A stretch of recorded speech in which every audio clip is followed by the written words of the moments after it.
Welcome to The Explainer. So today we're exploring a deeply universal human experience. Have you ever poured your absolute heart and soul into personal growth?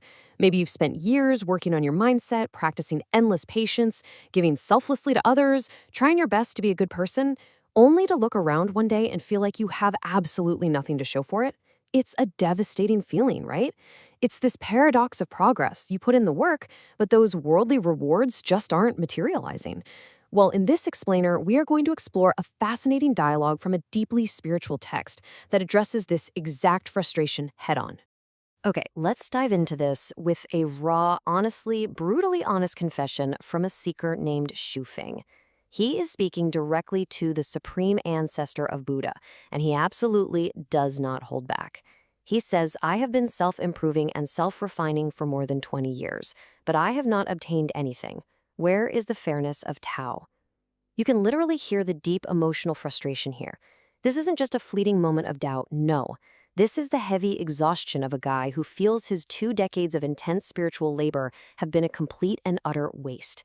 He's looking at the universe and demanding to know where the justice is. And we really need to understand the scale of his effort to see why his frustration is so incredibly valid. I mean, for 20 years, Feng hasn't just been casually reading self-help books on the weekends. He has been doing grueling work to calm his mind, stop his earthly desires, and maintain absolute integrity. He's practiced selfless dedication and unconditional giving. He has been relentlessly focused on paying off his karmic and secular debts. Just imagine waking up every single day for 2 decades and committing to that level of internal and external discipline. It is monumental. Now, what's really interesting here is the stark, painful contrast between his internal work and his external reality. While Shufeng was busy purifying his soul, his material world completely crumbled. He lost his house, his car, his money. He has zero power, status, or fame. Meanwhile, his peers, people who probably didn't put in a fraction of his spiritual work, are wealthy, powerful, and literally laughing at him. It's the ultimate slap in the face. He did everything right and ended up with nothing, while everyone else seems to be winning the game of life. This brings us to Section 1, Redefining True Wealth. So, how exactly does the universe respond to such a valid complaint? Well, the Buddha completely flips the script on what it actually means to gain something in this life. He doesn't tell Shufeng he did anything wrong, but he points out that he's looking in the wrong direction, starting with a staggering number: 800 million. Over the last 20 years, while Shufeng was busy feeling sorry for his lack of a nice car, roughly 800 million people globally have been struggling with severe, agonizing illnesses. The Buddha uses this staggering statistic to radically reframe the seeker's perspective.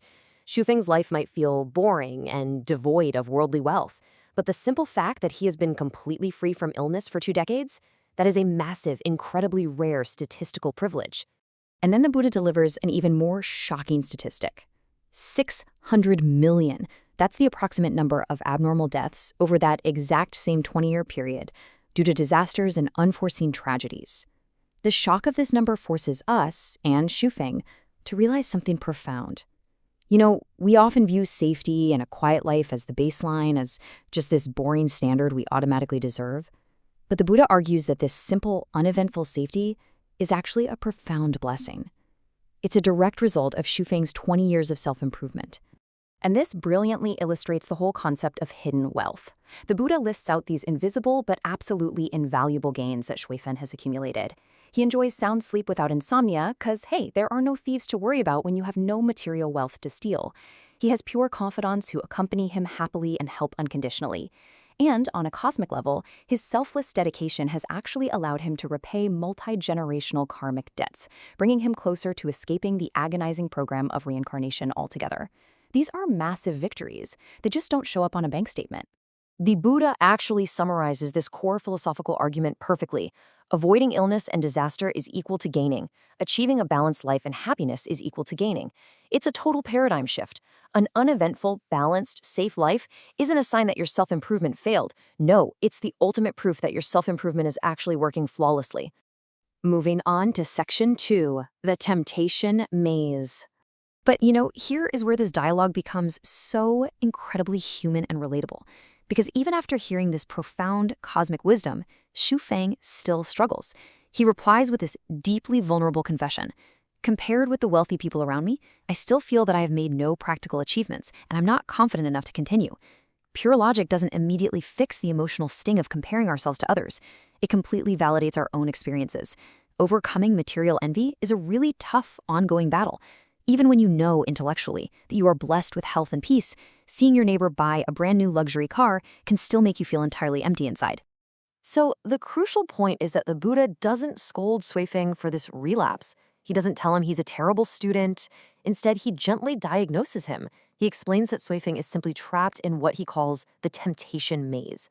This is the illusion of the material world, the countless worldly distractions that basically trick our brains into comparing our deep, invisible spiritual progress to the loud, highly visible material wealth of others.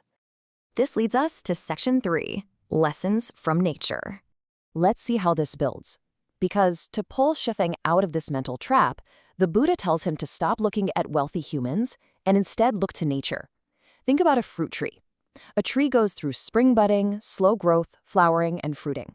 This entire gestation process takes months, sometimes years, of silent, invisible work drawing nutrients from the soil.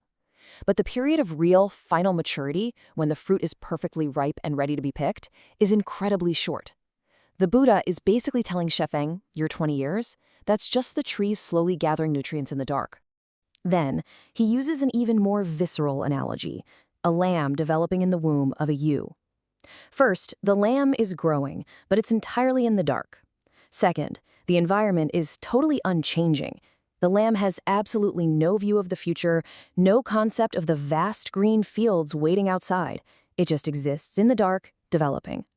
And finally, sudden birth happens. It is an instant, shocking rebirth into an entirely new world. The Buddha explicitly connects this back to Suifeng's pain. The gestation period is exactly what Suifeng has been experiencing. 20 years of unseen effort, feeling entirely in the dark, confused, and moving painfully slowly. But the Buddha emphasizes that the fulfillment period, that moment of sudden rebirth and final maturity, is mathematically inevitable if you just complete the gestation. Suifeng isn't failing, he just hasn't been born yet. It is entirely natural to be confused while you are still in the dark, but there is absolutely no need to be irritable about it. And finally, Section 4, Gestation of Enlightenment. This natural logic brings about a total breakthrough. The weight of 20 years of perceived failure finally lifts right off Suifeng's shoulders. His perspective completely shifts as he declares, I will continue to develop and grow in this big womb of the world and strive to be born in the heavenly world one day. He no longer feels like this bitter, embarrassed failure being laughed at by his peers. He realizes he is simply still safely incubating. The dark, the confusion, the lack of worldly rewards, it all suddenly makes perfect sense. He is just a lamb, still growing in the womb of the universe, preparing for a spectacular birth. Which leaves us with a final vital question to take away from this explainer today. Are you failing, or are you just still in gestation? When you look at your own life, your own efforts at growth, and you feel that painful sting of having nothing to show for it, remember Suifeng. Remember the 800 million people, the hidden gains of a safe life, the fruit tree, and the lamb. Your dark, confusing period of unseen effort isn't a mistake. It is the required gestation for your inevitable breakthrough. Keep growing in the dark. Your time to bloom is coming for sure.